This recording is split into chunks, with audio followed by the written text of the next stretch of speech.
దేవుడు కీడి విషయమే శోధింపబడనేరడు. ఆయన ఎవరిని శోధింపడు గనుక ఎవడనను శోధింపబడినప్పుడు నేను దేవుని చేత శోధింపబడుచున్నానని అనకూడదు. దేవుడి కొద్ది వాక్యం అందరూ ఆత్మల మేలమిత్తమై దీవించి తన మర్మమును మనకు తెలియచేయడం కాక పరిశుద్ధుల మొత్తం నేను వాక్యం ధ్యానిస్తుండగా మా జ్ఞానం బట్టి కాదు కానీ నీ కృపను బట్టి నీ యొక్క పరలోక జ్ఞానం బట్టి మా హృదయంలో తెరువమని యేసునామమున ప్రార్థించి వేడుకొంచున్నాను స్వామి. Good morning. God bless you all. Let everybody be blessed. ఇది చివరి ప్రార్థనకు వచ్చాం. దాదాపుగా 6, 7 ఈ రెండు ఇందులో ఉన్నాయి. మనకు తెలుసు ఇవి ప్రభురాత్రి ఆ ప్రభు నేర్పిన ప్రార్థనలో మరి ఈ 7 పెటిషన్స్ ఉన్నాయి. మొదటిది పరలోకమందున్న మా తండ్రి అనే దానిని సల్యూటేషన్ అంటారంటే ప్రభుకు మనం అది సంబంధించి ప్రార్థన అడుగడం, ఇన్విటేషన్ ఆఫ్ గాడ్. పరలోకమందున్న మా తండ్రి అయిన తర్వాత 7 విజ్ఞాపనలు, పెటిషన్స్, విన్నపములు మనం అక్కడ కలిగి చూస్తా ఉన్నాం. ఈ 7 విన్నపములలో dichotomy between the heaven and earth, పరలోకము భూలోకము దాని మధ్య ఆ విభేదాన్ని చూపిస్తూ పరలోకమందున్న తండ్రి, భూలోకమందున్న ప్రజలు, వీరి యొక్క సంబంధము, వీరి యొక్క విజ్ఞాపనలు, వీరి యొక్క ప్రార్థన, వీరి యొక్క కోరికలు. యేసు ప్రభు ప్రార్థించటకు నేర్పమన్నప్పుడు నేను చాలా సంగతులు బోధిస్తాను. అక్కడ మీరు ఒంటరిగా వెళ్ళండి, ప్రార్థించండి, వ్యక్తిగతంగా మౌనంగా తలుపేసుకొని నీ హృదయాన్ని ప్రభువుకు తెరిచి ప్రార్థించమని చెప్తూ ఉంటాడు. కానీ ఇక్కడ కొంచెం క్లియర్గా ఒక ఫార్ములానే ప్రార్థించడం నేర్పించాడు. ఒకటి ఏంటంటే నీ ప్రార్థనలన్నీ ప్రారంభించాడు తండ్రిని ఉద్బోధించి, చివరికి వచ్చేటప్పటికి ఆ తండ్రి ఎవరో చూపిస్తూ ముగించాడు. కనుక మనం దాదాపుగా 7 మాటలలో మనం చూస్తాం. హల్లౌడ్ బి థైన్, నీ నామం పరిశుద్ధపరచబడునుగాక అంటాడు. పరిశుద్ధపరచబడాలి అంటే ఎట్లా? నీ రాజ్య సంబంధమైన విషయాలు మాకు తెలియచేయబడి, నీ వాక్యం ద్వారా, నీ రాకడ ద్వారా, నీ సువార్త ద్వారా మా హృదయంలో నిన్ను గురించి తెలుసుకొని మేము నీ జనాంగంగా మార్చబడి, మా హృదయంలో నువ్వు పరిశుద్ధులు కనుక మేము పరిశుద్ధులుగా మార్చబడి, మా క్రియల వలన, నీతి వలన నిన్ను నువ్వు కనపరచుకుంటూ వలన నీ యొక్క రాజ్యంలో, అనగా నీ రాజ్యము ఎటువంటిదో శాంతి సమాధానంతో కూడిన రాజ్యం ఇది. ఆ రాజ్య విలువలు మత్తయి సువార్త 5వ అధ్యాయంలో చెప్పాడు. ఆత్మవిశ్వాసం తండ్రులు వారు పరలోక రాజ్యము వారిది అని ఆ మంచి మాట మన జ్ఞాపకం చేస్తున్నాడు. దై Kingdom come, thy will be done on earth as it is in heaven. నీ రాజ్యం, నీ చిత్తం భూమి మీద పరలోకం నెరవేర్చినప్పుడు భూమి మీద నెరవేరును గాక. ఏంటిది పరలోకము? దేవుడు ఆయన చిత్తం నెరవేర్చబడుతుంది. ఆయన మనస్సు, ఆయన జీవిత విధానం, ఆయన దూతలు దేవుని యొక్క ప్రతిరూపం, ప్రతిబింబంగా ఉండి దేవుని మనసులకు the mind and the heart of God is nothing but the will of God. దేవుని చిత్తాన్ని లోకానికి కనపరిచి ఆ చిత్తములో దేవుని ఎరిగి దేవునికి సమీపులుగా ఉండి దేవుని మనసు గలవారై ఇతరులకు కూడా దాన్ని ప్రకటిస్తూ దాన్ని కలిగి చేస్తూ జీవించే విధానం. That means there is the heavenly blessings that will flow from God once you come bring Jesus into your heart. నీ హృదయంలో ప్రభువుని తెచ్చుకున్నప్పుడు ఆ పరలోక సంగతులన్నీ నీలోకి చేర్చబడుతుంది కనుక అతని చిత్తము. By knowing the mind of God through the gospel of Christ, you will understand the depth of the God's presence in our lives. కనుక వాళ్ళు ఏమంటాడు? Give us this day our daily bread. కిందకి వచ్చాడు, భూలోక సంబంధానికి వచ్చాడు. ఏమంటున్నాడు? ఇప్పటిదాకా పరలోక సంబంధం చెప్పాడు. భూలోకం వచ్చేమంటాడు? మానుదిన ఆహారం నేడు మాకు దయచేయి. ప్రభువా, పేదవారు ఉన్నారు, గొప్పవారు ఉన్నారు, వారందరికీ సమానమైన భోజనం దయచేయి. శరీర సంబంధమైన, ప్రకృతి సంబంధమైన భోజనం దయచేస్తూ ఆధ్యాత్మికమైన భోజనం కూడా కలిగచేయి. The dichotomy between the heaven and the spiritual in the body, the materialistic world where God's intervention is required to turn and convert them into the spiritual nature and bodies. అక్కడికి వచ్చాడు. మనం చాలా లోతుగా డీల్ చేసాం. మనం నీ రాజ్యం వచ్చునుగా, నీ చిత్తం అనగా నీ చిత్తం నెరవేర్చబడుతూ మానవ ఆహారం మాకు తెచ్చే ఉద్దేశంలో preserve this world, the converted people of yours వాళ్ళని మారు మనసు కలిగించేసి ఆధ్యాత్మిక లోకం ఆ భోజనం కూడా ఈ మన్నాన్ని మాకు కలిగించేయి. నేనే జీవాహారం, ఆ జీవాహారం మాకు కలిగించేయి. వాడు రొట్టె మాత్రం కాదు కానీ దేవుని నోటి నుంచి ప్రతి మాట వల్ల జీవించిన మాట జ్ఞాపకం చేస్తున్నాడు. దేవుని బిడ్డలారా, he has come down to the earth, the human nature. Give us this day our daily bread. Forgive our sins as we do forgive against us. మా ఇడలు పాపం చేసిన భూలోకంలో మా ఇడలు పాపం చేసిన వారి ప్రకారం ప్రభువు నీ వాగ్దానం ఉంది కదా. నువ్వు క్షమిస్తే తప్ప క్షమించబడే అర్హత లేదని చెప్పావు కదా తండ్రి. నువ్వు క్షమించే దేవుడవు. దూషించిన ప్రభు వీరేం చేస్తున్నారు, వీరేని క్షమించిన దేవుడు అవుతారు తండ్రి. ఆ హృదయ మనస్సును, ఆ ప్రేమను, ఆ విధేయతను మాకు కలిగి చేసి మేము మొదట క్షమించగలిగినప్పుడు నా తండ్రి మాలో ఉన్న గర్వమును, స్వనీతిని, ఆ సెల్ఫ్ ఆరాధన తీసివేసి నీ అందు ఉన్నప్పుడు ప్రభా నీలో ఉన్నటువంటి దీనత్వం, ఆ మంచితనం వాళ్ళకు వచ్చినప్పుడు క్షమించే గుణం, ప్రేమించే గుణం ప్రభా, క్షమాపణకు ప్రేమే మూలం నా తండ్రి. క్షమాపణకు నీ అందు ట్రస్టే మూలం నా ప్రభా. క్షమాపణకు నీ మనసును ఎరగడమే మాకు కావాలి నా తండ్రి. ఆ గొప్ప మనస్సుతో మనము క్షమించే దానికి వచ్చిన తర్వాత ఏమంటాడు, lead us not in temptation. what we are doing that. Lead us not into temptation అనేది 6వ ప్రార్థన. 7వ ప్రార్థన ఏంటంటే డెలివర్ us from evil. దుష్టుని మమ్మల్ని తప్పించము. ఈ రెండిట్లో నేను చిన్న క్లుప్తంగా చెప్తాను వినండి. Lead us not in temptation అంటే ఆయన మనం శోధించువాడు కాడు. చాలా మంది ఏమనుకుంటే దేవుడు మనల్ని ఎందుకు శోధిస్తాడు? పరిశోధించేవాడు కానీ శోధించేవాడు కాడు. శోధించేవాడు మన నాశనాన్ని కోరుకునేవాడు. పరిశోధించేవాడు మనల్ని సరిదిద్ది బలపరిచేవాడు. శోధించేవాడు ఎప్పుడంటే మనల్ని శోధించి మన పతనాన్ని మన కార్యం చేస్తాడు. కానీ పరిశోధించేవాడు మనం పరీక్షించి ఆ శోధనను జయించే కృపను మనకు కలుగు చేసేవాడు. ఈ ప్రార్థనలో మనం శోధనను తేక అన్న ఉద్దేశం అర్థం ఏంటంటే, మేము పరీక్షించబడుతూ ఉన్నప్పుడు ప్రభువా, ఇదిగో దుష్టుడు చేసే ఈ శోధనలలో మేము పరీక్షించబడుతున్నప్పుడు దీనికి లోబడకుండా నీవేరైతేగానైతే నా ప్రభు 40 దినముల ఉపవాసంలో నీవు ఉండి వాడు నిన్ను పరీక్షిస్తూ ఉంటే, నిన్ను శోధిస్తూ ఉంటే, నువ్వు ఏ రీతిగానైతే జయించి ఉన్నావో, నువ్వు విజయుడవు కనుక నా తండ్రి, నువ్వు జయించిన దేవుడవు కనుక, పరీక్షను నెగ్గిన దేవుడవు కనుక మన హృదయంలో మనం ఆలోచిస్తున్నాం. ఏంటంటే శోధనలు చాలా వస్తాయి.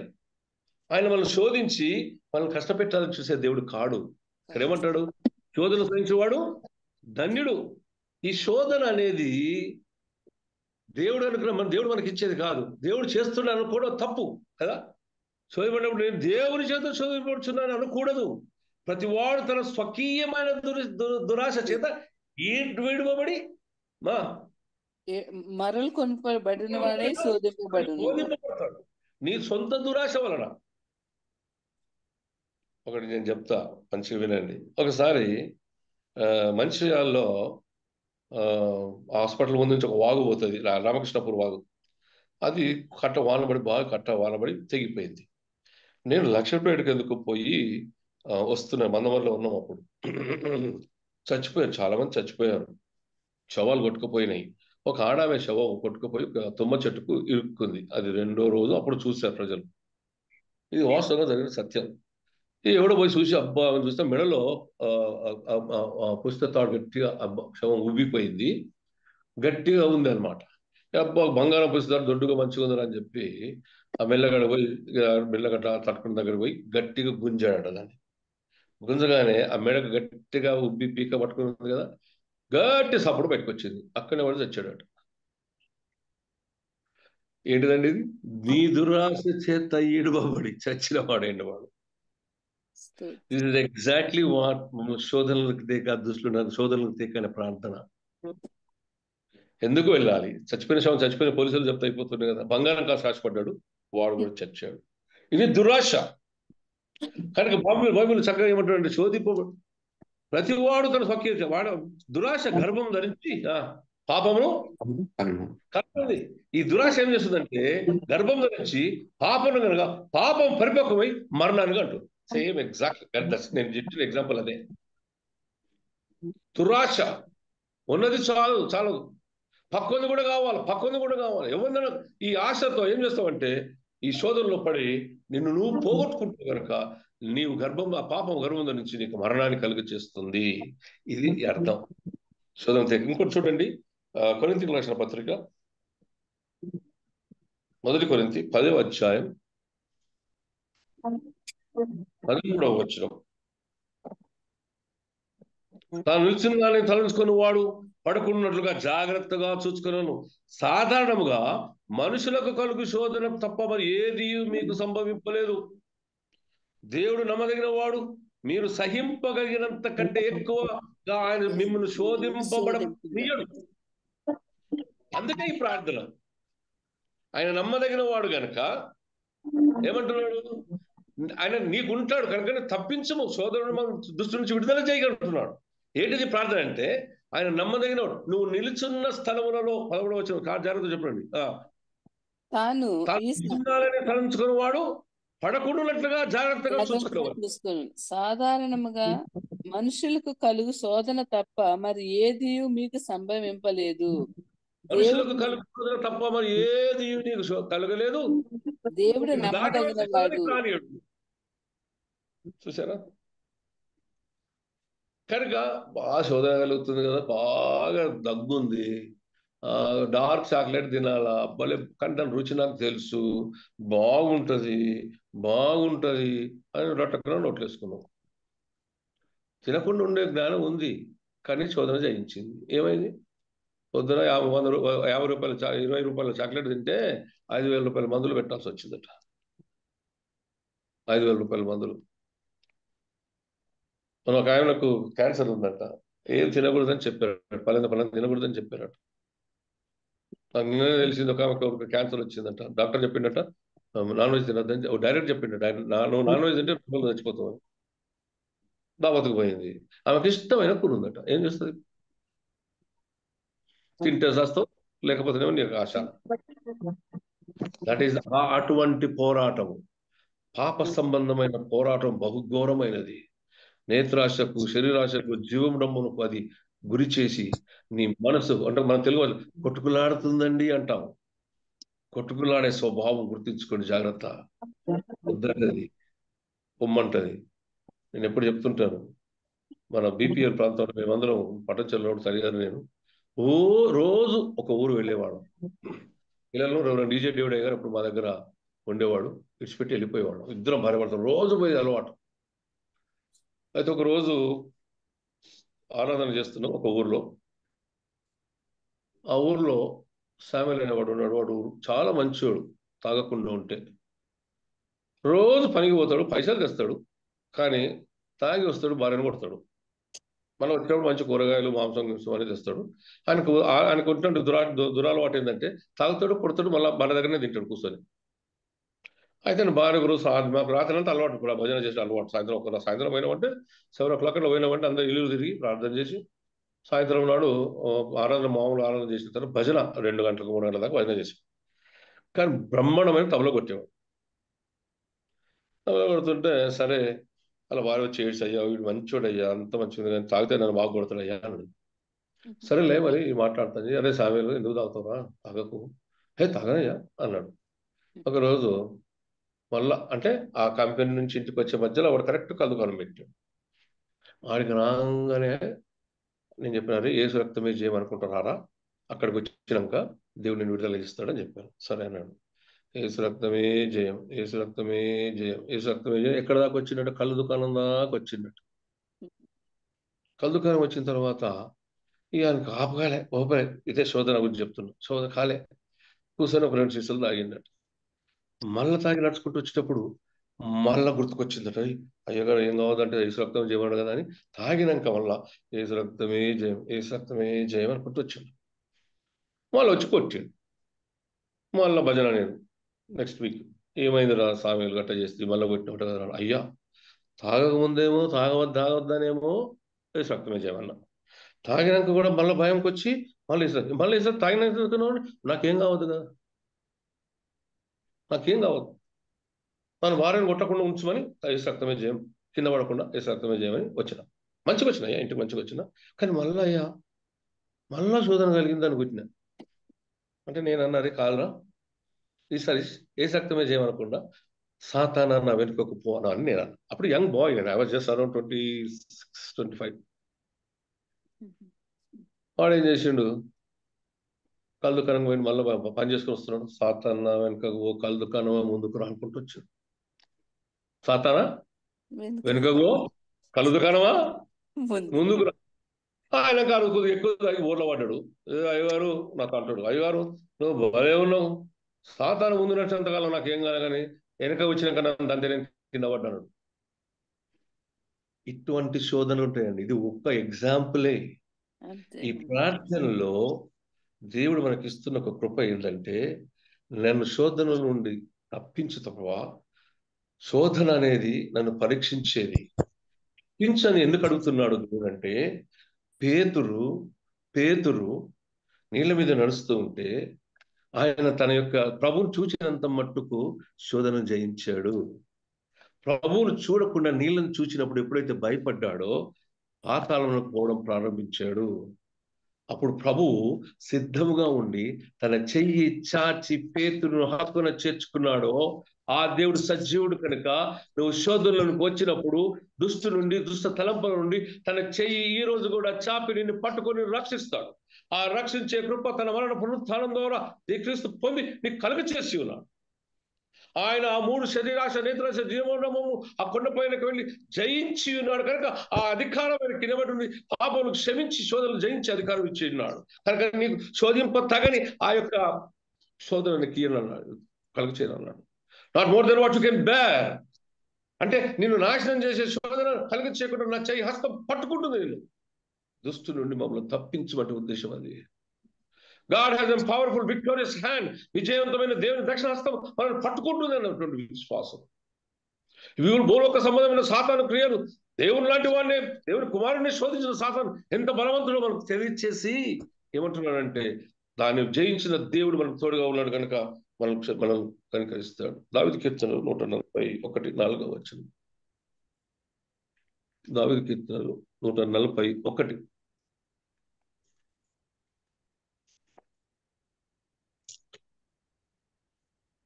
యెహోవా దుష్టుల చేతిలో నుండి నన్ను నడిపి 141:4. చెప్పు, చదవండి. మ్యూట్ చేసుకున్నారేమో, చదవండి.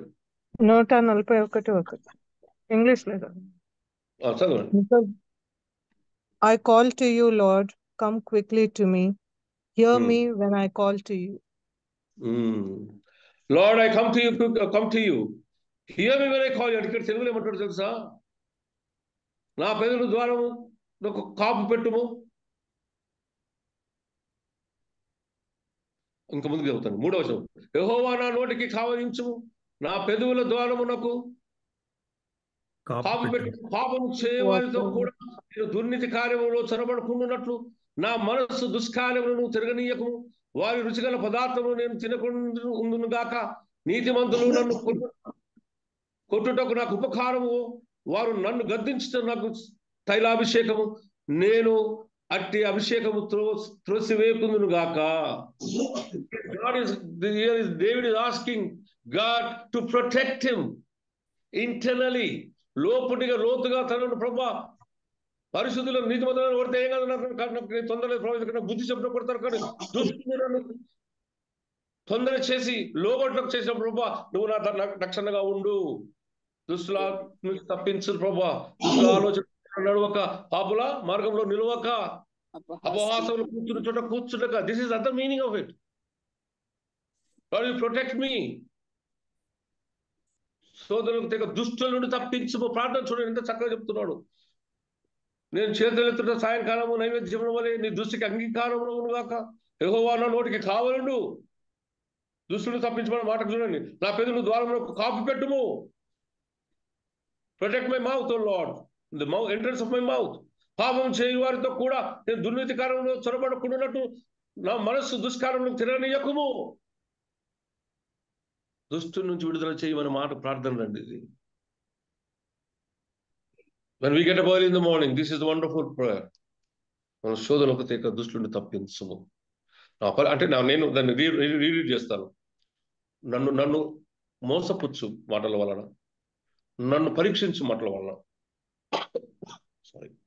వాళ్ళని ప్రభా దుష్టు యొక్క ఆలోచనలు తలంపుల వలన నాకు విడుదల కలిగ చేసి దుష్టత్వము నుంచి నేను పడకుండా నా కాళ్లను, నా మనసులను, కళ్ళను, నా నోరును, నా శరీరాశను అన్నిటిని ప్రభా నీ స్వాధీనంలో ఉంచుకో. తర్వాత ఏమంటాడు? నీ రాజ్యము వచ్చునుగాక. పరలోకమందున్న మా తండ్రి నీ రాజ్యం అన్నాడు అక్కడ. మళ్ళీ ఇక్కడ నీ రాజ్యం. ఈ రాజ్యంలో 2 రాజ్యాలు ఉన్నాయి. నీ ఏ రాజ్యం ప్రభా నువ్వు వచ్చావు? నువ్వు రారాజుగా రాబోతున్న రాజ్యం. నువ్వు తండ్రి కుడి చేతిలో నువ్వు కూర్చుని ఉన్నావు. సజీవులకు మృతులకు తీర్పు నువ్వు మన తిరిగి రానై ఉన్నావు నా తండ్రి. నీ రాకడలో ప్రభావ మేమందరూ నేను నమ్మిన వారందరూ పరిశుద్ధులు నీ రూపాంతరంలోనికి మార్చబడి సమరూపంలో మార్చబడి నీతో ఉండే సమయం రాబోతున్న నా తండ్రి రండి. It is an invitation to the parousia, the second coming of Christ, who is Shaktiyu, Mahimenu, Prabhav, Nike. You shall be the king who will reign over us with all the glory and the power. ఏమంటాడు? మనం సోదరులు లేక దృష్టి తప్పించు. నీ రాజ్యం వచ్చును గాక. ఏ రాజ్యం అది? మా మధ్యలోకి వచ్చే 1000 ఏళ్ల పరిపాలన అది పరోక్షంగా చెప్పబడుతుంది. నీ రాజ్యం నీ చిత్తము నెరవేర్చబడును గాక. ఇటువంటి చిత్తం అది. నీవే రాజు కనుక నువ్వు చెప్పిందే రాజ్యం, నువ్వు చెప్పిందే మాట, నువ్వు పలికిందే నీతి. Because you are the God of righteousness, God of power and God of glory. మహిమ నీదే. మానవుడు దొంగిలించలేడని మహిమ. నువ్వే రాజు, నువ్విస్తేనే బ్రతుకుతున్నావు, నువ్వు ఉంటేనే ఉన్నావు. మా పాపను విముక్తి కలుగజేసిన వాడు నీవే, మా కొరకు చచ్చిపోయిన వాడు నీవే. మహిమ నీదే, ఘనత నీదే, ప్రభావం నీవే, నిరంతరం నీవే, అనుదినము నీవే. What an ending to the prayer. రాజ్యము నీది నా తండ్రి, తరతరములు నీవే. మా ప్రభులకు ప్రభుడు, రాజులకు రాజులు, యువర్ కింగ్ ఆఫ్ కింగ్. ప్రభు మా కనుక చేయమంటున్నాడు, మా కలుగు చేయమంటున్నాడు. Look at this ending, this invitation. మరి ఎక్కడ ఏం చేశాడు? పరలోకపు రాజును మన దగ్గర ఊహించి చూపించన్నాడు. ఆయన వస్తాడు, ఈ భూలోకపు రాజ్యం ఆయనదే. రాజుగా వచ్చాడు, రారాజుగా వచ్చాడు. ప్రతిదీ ఆయన స్వాధీనపరుచుకుంటాడు. ప్రభావం, ఘనత, మహిమ ఆయనకే కలుగుతుంది.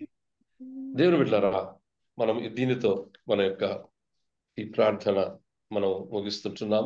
పరలోకమందున మా తండ్రి, నేను ఇంకొక అంశం రేపటి నుంచి మనం స్టార్ట్ చేద్దాం. రేపు ఒక్కరోజు బహుశా నేను అంశంల విషయమై నేను మీతో ముచ్చటించను, కానీ మీతో ప్రార్థనలో ఉంటాను. రేపు ప్రసంగం ఉండదు, కానీ రేపు సుదీర్ఘమైన ప్రార్థనలో మనం ఉందాం. ఈ రోజు ఏమైతుందో కనుక మన హృదయంలో దేవుని మళ్ళించుకొని, నేను శాంసంగ్ నాకు మనవి ఏంటంటే, I want to put this also in my status. కనుక నువ్వు రోజు సమయంలో ఎందుకంటే నేనేమో బిషప్ గ్రూప్ లో చూస్తున్నా కనబడుతుంది, కానీ నీ పర్సనల్ గ్రూప్ లో చూస్తున్నాను కనుక నాకు కనబడటం లేదు. But I think we have to expand our own self. ప్రార్థన చేద్దాం, విశ్వాసంతో ధైర్యంగా ఉండాలని నేను మనవి చేస్తున్నాను. Will deal with many themes చేసుకుందాం. ఆదివారం నాడు మనం స్టాప్ చేస్తున్నాం కదా, స్టాప్ చేయకుండా బహుశా నేనేమనుకుంటానంటే ఆ రోజు ఉన్న ఆదివారం అంశాన్ని విందాం. I think that will also be good for us. We will deal with the theme of that Sunday. That will bless us. Okay? God bless you. God be with you. I have to some other work. Please conclude. And ఒకవేళ దీవెన కైగారు లేకపోతే అందరూ కలిసి ప్రార్థన చెప్పిన తర్వాత డాక్సరేజ్ పాడచ్చు. తండ్రి కుమార డాక్సరేజ్ పాడుకొని మీరు దేవుడు తన యొక్క ప్రేమ, కృప, నివాసం, సహవాసాన్ని తను మీలో ఉండి నివాసం చేసి మీకు నిత్యము కలుగు చేయను గాక. ఆమేన్. మరి రిక్వెస్ట్, ఈరోజు వాక్యం మనందరి జీవితంలో ఫలించలాగా మరి ప్రార్థనలో నడిపించాలని మనవి చేస్తున్నాం. అన్మ్యూట్ చేసుకోండి.